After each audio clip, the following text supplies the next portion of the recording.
À une époque où tout va vite, où une information nouvelle chasse la précédente, les archives papier nous rappellent que le monde n'a pas débuté hier. Bonjour, je suis Denis Dupont et je m'égare souvent avec délice dans les archives de l'Indépendant. Suivez-moi, les surprises ne manquent pas, la preuve par le son. 6 janvier 1963, à la une. Hier, à Rivesaltes, le Père Noël a parlé arabe à 4000 enfants de Harki. Si le Père Noël n'est pas tombé du ciel hier après-midi devant près de 4000 enfants de Harki qui habitent le camp de Rivesaltes, c'est parce que le plafond était vraiment trop bas pour permettre le saut du vieux barbu. Mais il s'était arrangé pour arriver autrement. Il ne le connaissait pas, ce brave homme, tous ses enfants avant de venir en France. Hier, ils l'ont découvert après que le DC-3, volant à 200 mètres, ait parachuté un grand colis au-dessus de l'endroit d'où s'élevait une fumée jaune. Fumée de laquelle surgit, habillé de rouge, parement blanc, le Père Noël de France. Pour lui, ils ont délaissé leurs coutumes. Pour lui, ils ont connu un autre monde dans lequel ils vont vivre maintenant. Un monde qui a aussi ses traditions. Plus que la Noël, fêté avec un peu de retard, il est vrai, c'était un tournant dans la vie de ces bambins, et même de leurs parents. Et c'était plaisir à voir ce grand bonhomme, dont la robe laissait dépasser des bottes de seau et le bas de culotte d'officier, ce grand Père Noël, porté en triomphe par les enfants, tiré de toutes parts, accueilli par des vivats extraordinaires.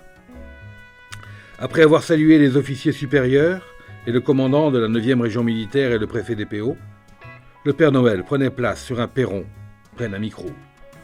Et alors que se tenaient devant lui de vieux musulmans, la poitrine constellée de décorations, il s'est exprimé en arabe pour souhaiter une bonne fête à tous les enfants sages des villages que compose le camp.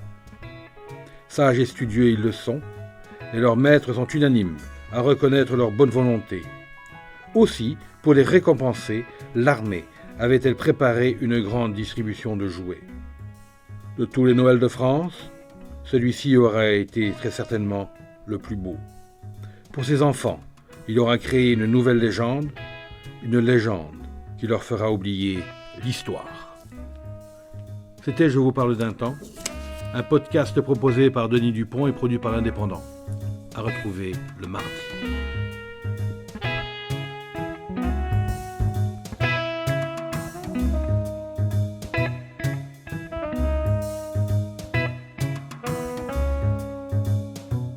Parfois, j'ai envie de retourner en arrière, tout reprendre, savourer nos moments ensemble. Toutes les chansons d'amour me parlent de toi. Parfois, c'est la tristesse, l'effroi, parce que tu n'es plus près de moi. Parfois, je me délecte de ce goût délicat que nous avions ensemble, toi et moi. Exquis souvenir. J'en oublie que tu m'as fait souffrir. C'est impressionnant le pouvoir de ces chansons. J'aimerais tant qu'elles disent que nous nous aimons à l'unisson. J'ai foi en toi. Tout est possible.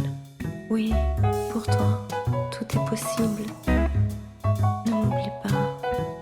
La main, reprends-moi. Rewrite, rewrite, rewind.